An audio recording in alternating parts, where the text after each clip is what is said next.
Well, good morning and welcome to another episode of the Real Estate Heavyweights Podcast. And actually, you know what? I didn't even mention this to you, Tavis. This is episode number 40. Number 40. Woo-hoo! What's All that? right. That's amazing. Man, they're adding up quick.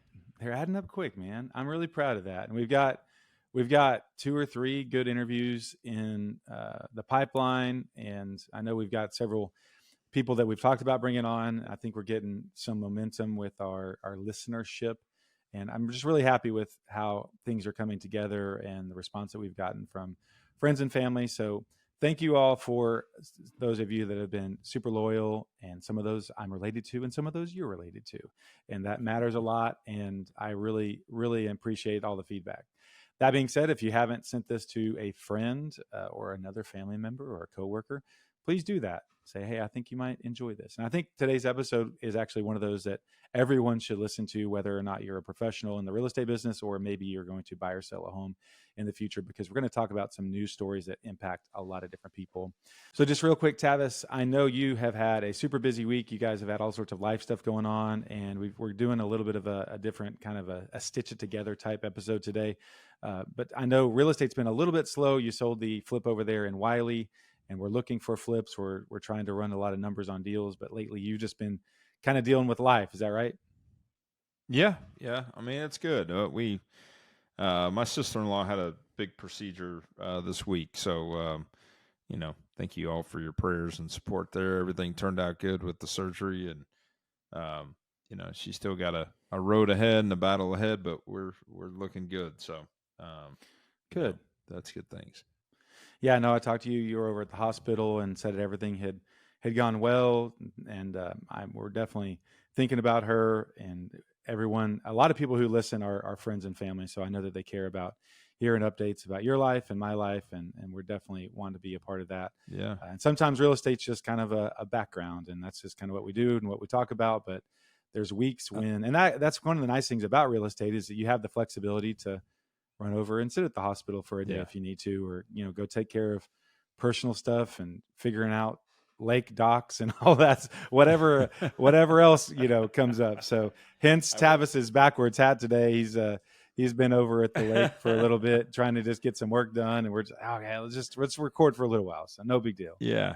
So for you guys out there that don't know, we have a boat dock at Pier 121 Marina, and a year ago, March of 2023, was hit by a tornado, and fortunately we had no damages to our boat or anything like that, so we're very thankful there. Some other people weren't as lucky, and there's a lot of people still displaced that don't have a slip, so we're very fortunate there. But unfortunately for us, we had damage to our slip, and therefore our build out, our cabinets and things like that were damaged, and got more damaged over the year because it was exposed to the elements. We were missing a roof for a year.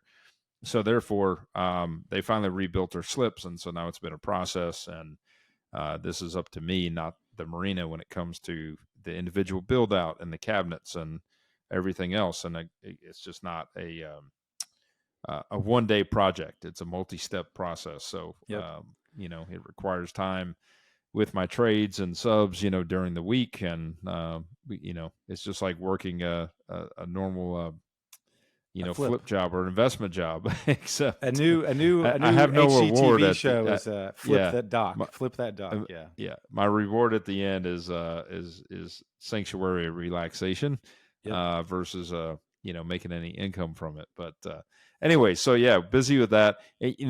What else is very bizarre this week is, I'm very proud of the custom homes that I did build. I built 3 ground up custom homes in Little Forest Hills. If you guys aren't familiar with that, that's East Dallas, White Rock Lake area.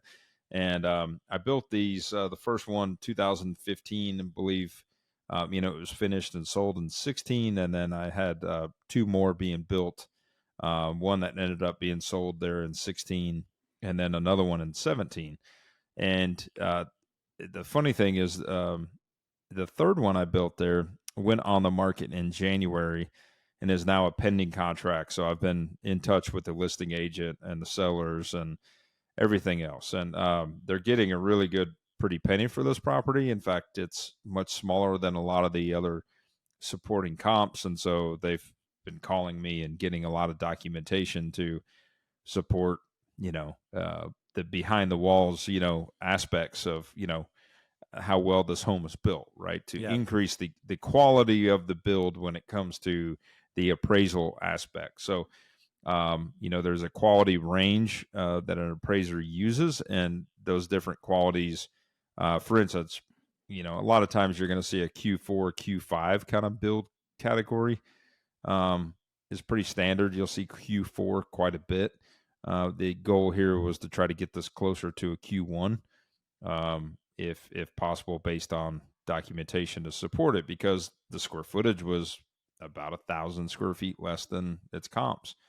So, anyways, that being said, that's been happening. Well, then this week, the first one that I built was listed for sale, and so it went up, and it was the same listing agent that listed the third one. And so there's one actually on the market now. It's 8612 Redondo. It just went on the market yesterday at 1.15. And then also yesterday, kind of my flagship baby, if I will. It was a very extensive project. It was an original 1963 mid-century modern built in Canyon Creek. We received an award from Preservation Dallas on it. So very prestigious, very intensive renovation, very similar to like taking an old classic car and doing a frame off restoration, right? Mm-hmm. Very similar to that. We peeled it all the way back to the skeleton and completely rebuilt this home inside and out with energy efficiency, but kept the integrity of the architecture and kept a lot of the original things that I couldn't replace, such as the stone and the Spanish cedar and the tongue and groove and the original fireplace, and a lot of things like that were kept intact. So very cool home. If you want to check it out, 2300 Custer Parkway in Richardson, Texas. Yeah. And it just went on the market yesterday at 1.375. I believe it's actually priced a little low, based on what's going on over there. But it's exciting to get a new owner in there. I'd like to see somebody that definitely gives it pride and joy and is willing to show it off and do some home tours and things like that, because it's definitely one of a kind. And when I took that project on, we went under contract, purchased it in 2016. It took about a year and a half between design and construction, and we went on the market originally in December of 2017. But nevertheless, very extensive and a lot of details, a lot of really cool things, a lot of very exciting stuff. But it was one of those that I just felt we probably could have done way better financially with that decision if we would have torn it down and rebuilt it. But we chose that it needed and deserved to be restored and renovated. So yeah, it's a what cool we house. did. I'm gonna go tour it tomorrow. I'm gonna go over there with an investor that's buying in that area, Aaron, that is building around the corner, and we're gonna go check it out and see some of your work. So that'll be a lot of fun. Yeah, for sure. Shout out, so, Aaron. all right, let's check out some of the news. So a few things that are happening in the local news, and then we'll touch on some national news. So local news, very local, about 5 minutes from my house, over there by Grandscape, one of the great developments in North Texas. Berkshire Hathaway bought some land over there. They have Nebraska Furniture Mart, which has been this staple of a place, and now they've just built up all sorts of cool things around it. Well, coming soon there is World Springs, which they advertise 45 pools, and a lot of them are going to be spas and saunas, and these mineral pools from all over the world are going to have a Dead Sea pool, a lot of cold plunges, spa services. This place looks amazing. I drive by it all the time, and I'm really, really excited about it coming to fruition. I love that spa experience. Every time we go to Cancun or Cabo or something, those resorts do that part really, really well, and that's always one of my favorite things. is going through the water circuit where you do the sauna and then the hot tub, then the cold plunge and back to the sauna. So I'm really hoping that that is going to be what that place is all about. And that should be opening up very, very soon. They've got the sign out front. Looks like they're working on landscaping. Well, in the news this week was another addition to Grandscape right around the corner. I don't know, honestly, where on property this is because I'm over there a lot and I don't remember exactly where seeing this. But Tiger Woods, y'all, is building a Putt Putt place. This is, I think they have 4 or 5 across the country. This is called Pop Stroke. It is like a, what is the driving range golf? What's the golf driving? Top Golf. It's like a Top Golf type thing where they've got cool drinks and food and half the experiences. Digital games, digital scoring, I believe. Yeah. It was kind of hard to see. It looks like it's almost like a little mini par 3 kind of course, like with the way the images looked, but it looks real. I mean, it looks real. Yeah. But it's Putt Putt. So I don't know. It's going to be interesting to see how it lays out, but it looked really cool. 18-hole Putt Putt course with sand traps from the sky, from the renderings. It looks like you're looking at a golf course. Yeah, like a little mini PGA tour, Yeah. We actually, when we were down in Corpus Christi this last couple of weeks for Luke's national trumpet competition, and I don't think we mentioned that here, but Luke's ensemble got 3rd in the country in a trumpet competition. Super proud of him. We were down there killing some time one day, and we went to a Putt Putt place. We don't have a lot of great Putt Putt places around here, and I've mentioned that before. And if I had all the money and time in the world, I would open a cool Putt Putt place. But I'm really glad that this is coming in. I think it'll kill it because there's just so many people coming in. We owe, let's see, 8.1 million was what was announced this last week is the DFW population. We overtook that 8 million number this last week. And so it just keeps growing. More and more people are moving here. I think more people move to this Metroplex area than any other in the country. That was in the news. So just a lot of things happening. And I'm super happy and kind of lucky to be planted and know more about this little corner than any other one, because it seems like between this and the Star and Legacy and all the things that are happening around here now, PGA coming in just a little bit north of here and Universal bringing in their new park up a little bit north of that, about 20 minutes away. This is just a neat place to live right now and to try to keep track of all that stuff. So now in other state news, it is looking like Governor Abbott is going to join some lawmakers in their push against institutional investor buyers.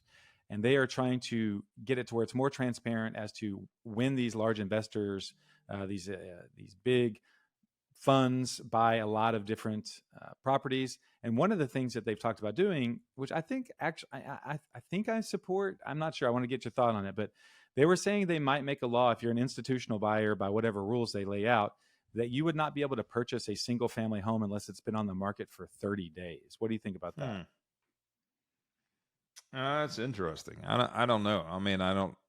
I can understand, we are hearing a lot more statistics of, that obviously the market share of and institution buyers has picked up. Yeah. And, it's caused, a strain on affordable housing. It's caused rent prices to go up and, things like that. But yeah, I don't know. I think it's going to be very hard to regulate it. So I think that's part of the transparency. They're making you register a certain way to where it'll be public knowledge when you own a certain number of properties. This report here, and I'm not sure where they're pulling the statistics, but this one shows that Texas led the nation in 2021 for 28% of the purchases were from institutional buyers. 28% of the purchases of single family homes were from an institutional buyer, which seems extremely high. So I don't know if that means that someone bought more than 2 or if that means that someone bought more than 10 in a year. I would have to dig a little bit deeper, but on the surface, I understand, we're going to get into the NAR decision. There's this, obviously everyone says housing is becoming too expensive and it's not affordable for the average American. So what can we do? So this seems to be one of those things, like, let's try to give people who want to buy these for their primary residences or maybe even small investors, let's give them a chance to trade houses before these institutional groups can come in and snatch up a bunch of them at one time and put them into their portfolio. So I don't know that I'm completely against it, knowing that I'm on the smaller side. And I don't think I would be lumped into the institutional group. I would love to have a chance at a few houses before they were taken by, a large hedge fund somewhere. So along the lines of trying to make it more affordable for Americans to buy houses, the president is also advocating for a $10,000 buyer tax credit for first-time home buyers. Also, along with that proposal is a $10,000 tax credit for someone who's selling a house to a first-time home buyer. So it has not been passed, but it does seem like there's bipartisan support, and this might be something that becomes a reality.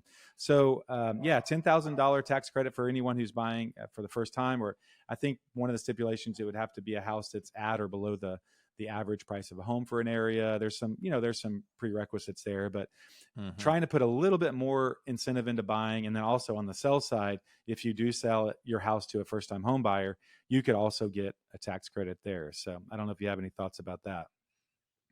That's interesting. I mean, I could see that being, I don't know how motivating of a factor it is. I think that it's, it's a nice incentive if that's the case, right? Like if you're upgrading, and you're buying your second home, and then your first home fits that category for a first time home buyer. Yeah. I mean, and it could be helpful, obviously, with a first time home buyer,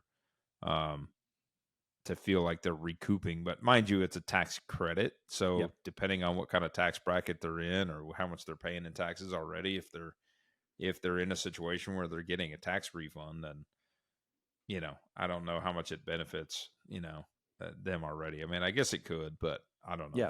Yeah. It's one of those things. Yeah. It's a tax credit, right? It's not like they're, giving you they're rebating your closing costs or something off the, off the front end. So, but, people like you and I that, taxes make a big difference. Yes, it can be very, helpful in that, right, to get that tax credit at the end of the year. So it just kind of depends on, that target audience and how much that's really going to affect that.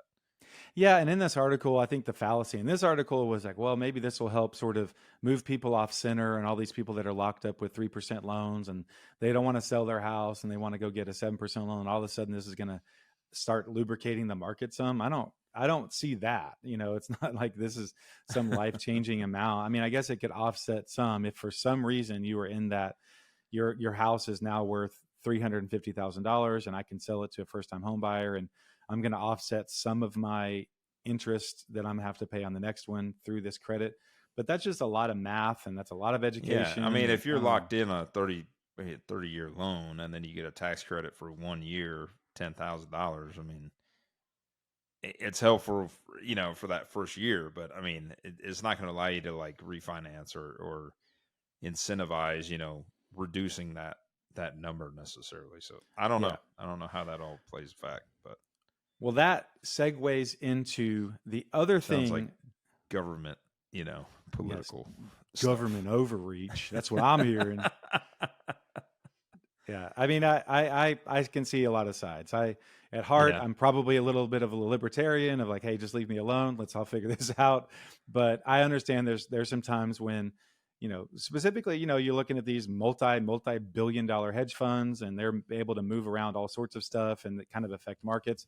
Maybe there needs to be some regulation there. I'm not sure. Yeah. But to me, you start tinkering with this or that. It looks really good during an election year. And like, hey, we're going to try to save you $20,000 or $10,000. And like, oh, yeah, let's do that. So, I get where they're coming from and it looks great in a news article. But when you dive deep, it's like, I'm not sure exactly what this will do. So that brings us to the other piece of news, which is also the real estate topic we're going to talk about today, because it's all over the news. It's all over CNN and Fox News and every news outlet you can even think of. Of course, needs something to talk about as the and we're actually we're going to talk about this, I'm sure, plenty in the future, because it remains to be seen how the National Association of Realtors decision to settle with one of their lawsuits that had been brought against them, a very large lawsuit. They decided to settle, I think, for $416 million or something like that. And they were named in several of these class action lawsuits. Keller Williams was one of them, Berkshire Hathaway, some of the big brokerages. Now they're going after a lot of the smaller ones. Turns out lawyers, they like to get paid. So they're suing all sorts of people. And part of that, one of the big keys to that was how the NAR was going to react. I would be interested to hear your thoughts on it. In my opinion, NAR kind of folded, and they have already promised some changes to how things are going to be listed on the MLS that will greatly affect how real estate is transacted in the country. And maybe that's the whole point of this whole thing. But being a buyer's agent, someone that really represents a lot of buyers, I know it's going to affect me. But long story short, NAR, how it boils down to us right now is they said, starting in mid-July, it will no longer be permissible to advertise the buyer's commission, the buyer's agent commission on the MLS. Not only is it not optional, it's optional or whatever. No, it's prohibited to advertise the agent's commission on the MLS. So all discussions for commission as far as the buyer's agent is offline, and it's between the buyer's agent and the seller's agent, and the buyer's agent and their clients. So I think in theory, basically what they're wanting is the sellers, they pay their agent a commission, and the buyers, they pay their agent some sort of commission. And if for whatever reason the seller decides that they want to incentivize people to come through, they can offer some sort of fee or commission. But all those negotiations and all that knowledge has to happen off of the MLS. And it's just going to cause a lot of friction and question marks for a while, until people can kind of figure this out. I think it's going to be fairly confusing and frustrating. And I think it's going to drive a lot of agents out of the business for a while until we see what's going on. So I know, Tavis, you've been keeping an eye on other emails and stuff from, Keller Williams and Chicago Title and friends in the business. So what is your take on what the NAR decision is going to do to the life and lifestyle and career of an agent? I mean, it's definitely disrupting the market where it's going to make, I think the good agents are going to be fine. I think the good agents that have a rapport with clientele and are bringing value to the table each and every day and build that relationship, with their client, I think are going to be fine. Right. I think the other agents that have just kind of been on autopilot, especially the last 2 years, and mind you, this whole lawsuit came out of a result of this crazy real estate boom that we had with low interest rates and lack of inventory and properties, selling like hotcakes because there wasn't enough inventory and people were trying to take advantage of the low interest rates and what their buying power was able to do. And so people were, stacked up and lining up and buying properties, and the agents that were involved, whether it was a listing agent or a buyer's agent, they didn't have to do much.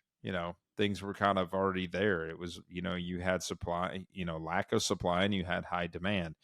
And so there wasn't a lot of coaching or mentorship or, agency that really played a part. And I think ultimately, between some sellers and, attorneys got together and figured out there was a loophole in this situation, and basically, determined that it was a form of price fixing, and and created a class action lawsuit, and they won. Yeah. And so that's what it kind of boils down to on what happened. But it's definitely, there's a lot of problems with it. And, you got to think back to, and we've talked about this before, but in the early 90s, things changed to where agencies supported both sides of the program, right? Prior to that, it was basically listing agents only for the most part. There wasn't really a buyer's agent. And they developed the agency aspect to allow buyers and sellers to have their own representation. And they eventually figured out that it was able to basically to work out the commission structure. It would be predetermined by the listing agent what the total commission would be. And mind you, this is a loose thing because it's kind of, um, there's no standard, but there's kind of an applied standard, if you will, right? There's no number that says this is what you have to pay in commissions with real estate, but there's an applied standard, and that has always kind of been that 6% number. And the co-brokering split, which means a listing agent predetermines that they're going to charge a set commission, and then co-broker, they're allowing to co-broke. Again, this is an agreement that's in the listing agreement that the seller signs that says you will allow this to be co-brokered, meaning if a buyer brings us a broker, we're willing to let them take a portion of the total brokerage commission, which, let's say it was listed at 6%. There's a co-broker fee in there. Ashton brings me a buyer, and I agree that predetermined that I'm going to pay him 3% for bringing me a buyer. Well, that's what is up in roars, is basically that number was predetermined, and they felt like, that buyer's agent that brought the deal shouldn't have deserved that 3%, or it should be negotiable, or it should be paid by the buyer's agent, and that they felt kind of I'm sorry, bullied by the into buyers. doing it. Yeah, they felt By kind the of bullied buyers. being Now, in it. Yeah. here's the crazy thing is technically the way that it is structured, the buyer is ultimately paying those fees, right? Even though it's technically coming off the seller side, and on the HUD, it's a subtraction to the seller. The buyer is, because it's determined like on a net backwards kind of calculation, if you will. So, for instance, when I buy a property direct to seller, or let's say there's an agent involved, my thing is that I will waive my buyer's agent commission to not earn a commission, because I'm trying to buy the property, so I don't need to make a percentage, and therefore my offer is more attractive than somebody that has an agent, or an agent trying to make commission by the reduction of that buyer's agent commission. Okay. And so therefore the net number can be lower, for me, and it is lower for the seller. Or as I take that back, the net number could be the same as a buyer's agent commission deal that would increase the sales price, versus mine would be a lower sales price, but the net to seller would be the same, right? Right. Hypothetically. So, essentially it's been paid for by the buyer, because the buyer's paying that price. It's included in there. And it's made things so much easier, cleaner with lending, etc., because the agent, is getting paid by that predetermined advertised price, and therefore it also incentivized, a tremendous amount of agents that represented buyers to, to show that property. Now, that's where the problem lies, that they argue that there was that incentive, or that incentivized situation, versus lowering the commission to a buyer would then allow, those agents to steer the buyer to a different property because they were going to get paid more, right? And that's where a lot of this argument arises. But here's the complexity to the situation is, if you have a buyer that's buying a $400,000 home, their potential closing costs and down payment may run them $20,000 to $30,000, right? Let's say you've got 3.5%, 3.5% down. That's what, 3% would be 12 grand.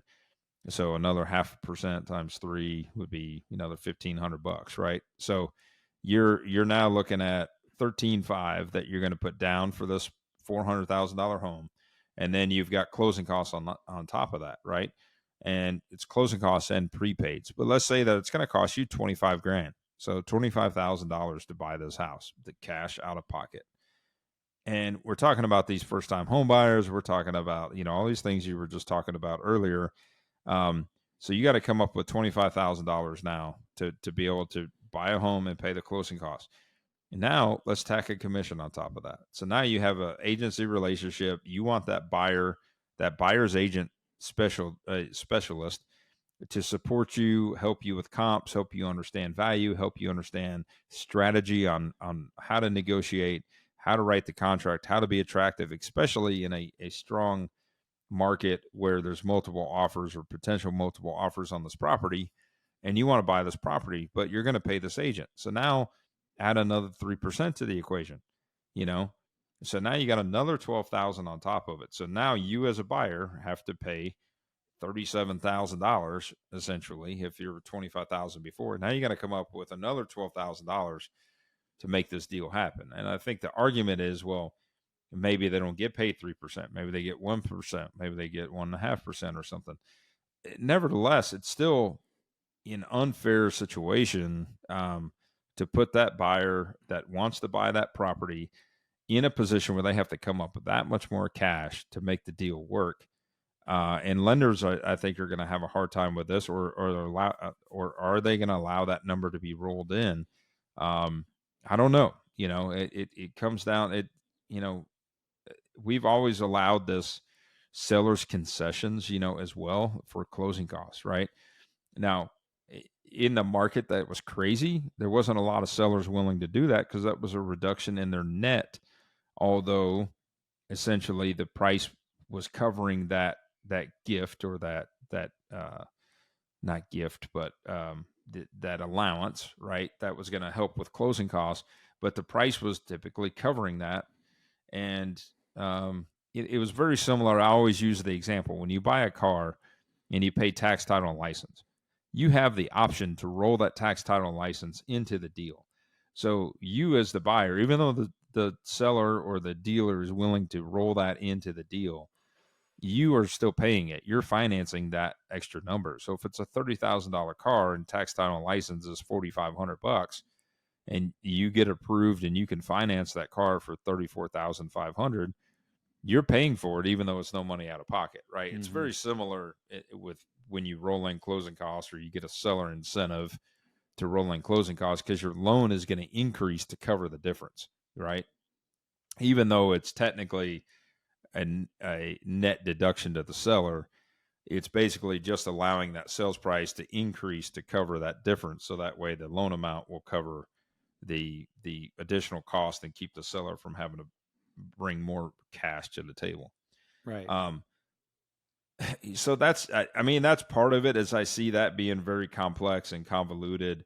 I see the other part, it's going to make it challenging for, the way that this is blasted out on media and social media and the news. Of course, this is a great thing to get articles or get, this is going to attract a lot of people to listen and pay attention to their news media.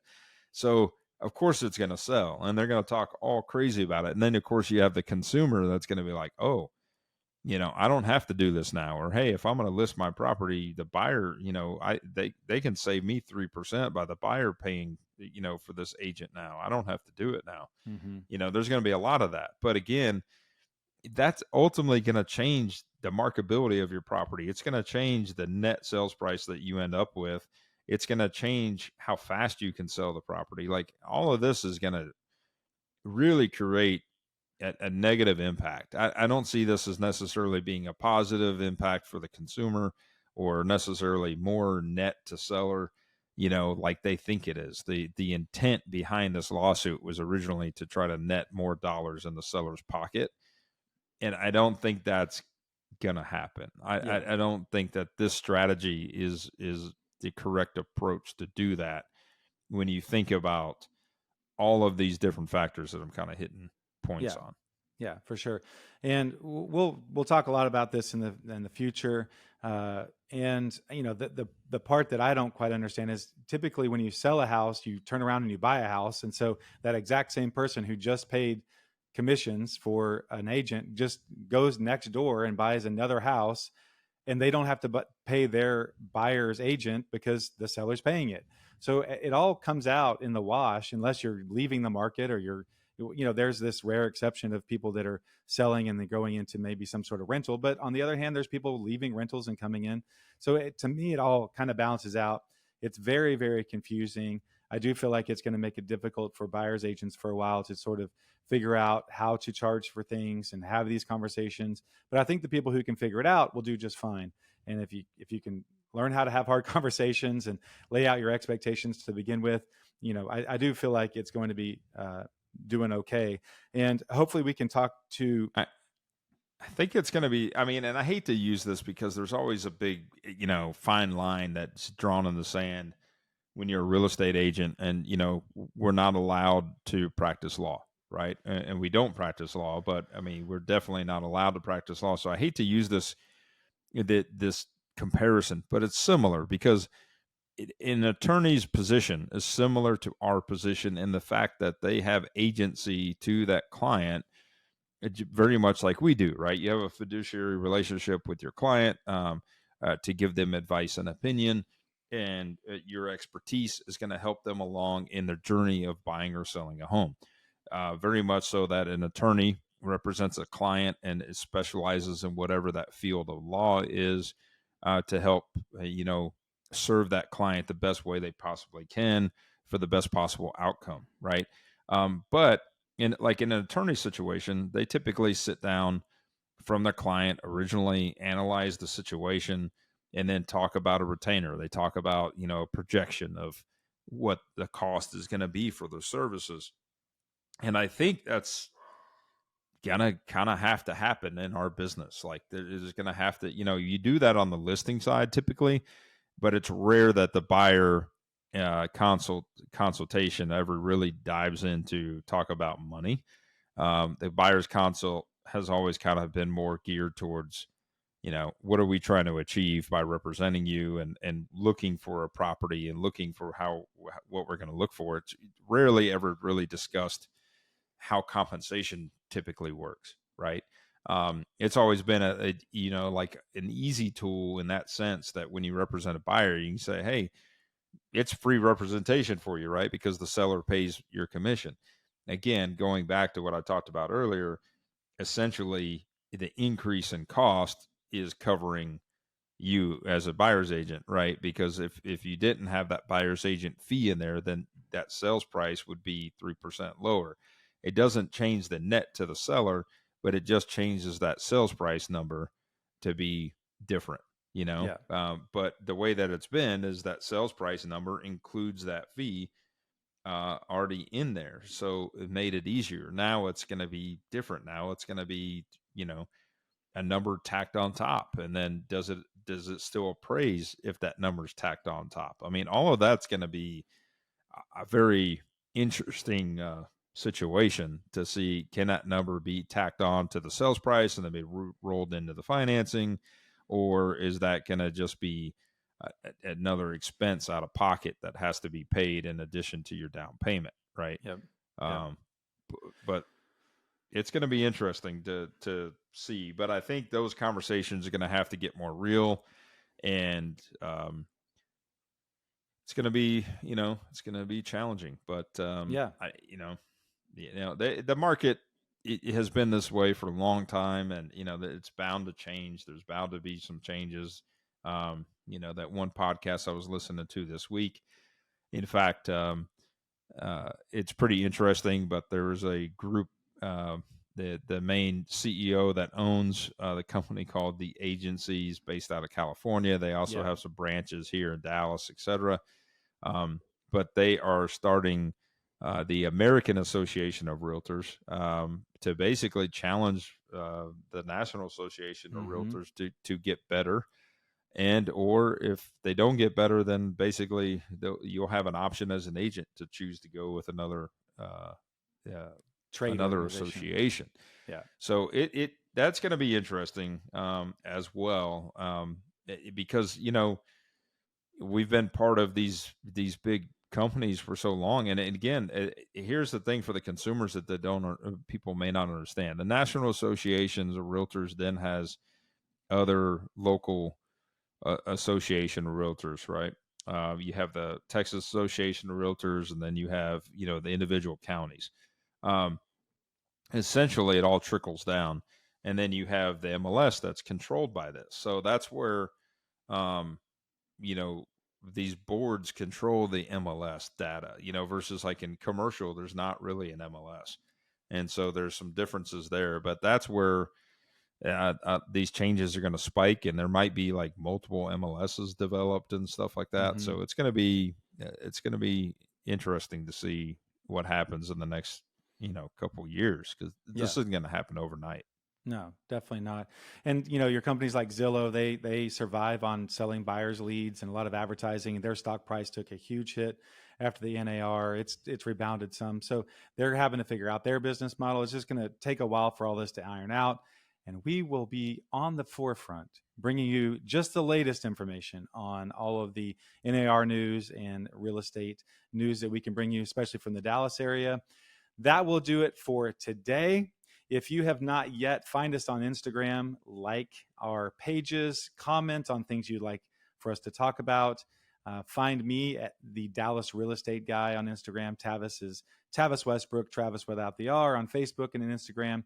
He has Tavis Westbrook Designs. We'll help you with all sorts of blueprints and layouts and renderings.